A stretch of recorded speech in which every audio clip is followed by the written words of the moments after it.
A prominent Russian writer has been left critically wounded in a car bombing that claimed the life of his driver, and Russia has laid the blame squarely on the shoulders of Western forces and Ukraine. Zahar Pryalpin was traveling in his Audi Q7 when it was detonated in the small village of Nizhny Novgorod, just 400 kilometers east of Moscow. The blast and shockwave of the explosion leaving Pryalpin in a critical condition and his driver dead.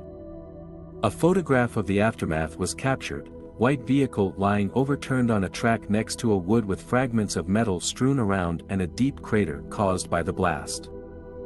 An Interior Ministry spokesperson said a suspect had been arrested, a native of Ukraine, who had a past conviction for robbery with violence. Pryalpin is the third pro-war figure to have been targeted by a bomb since the start of Russia's full-scale invasion of Ukraine in February of 2022. The other two incidents led to the deaths of journalist Daria Dugina and war blogger Vladlen Tatarsky, with Russia immediately blaming Ukraine for both.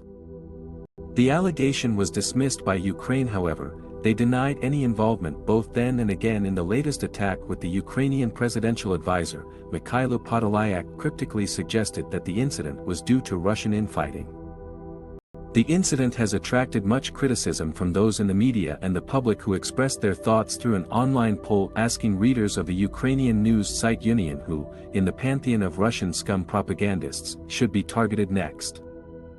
This latest attack has again sparked the horror of terrorism in Russia, and Kremlin spokesperson Dmitry Peskov called it a vile attack by Nazi extremists, hoping that those responsible face justice. The Russian Foreign Ministry spokesperson Maria Zakharova went on to say that it was the direct responsibility of the US and Britain, though no evidence has yet been released to support this statement.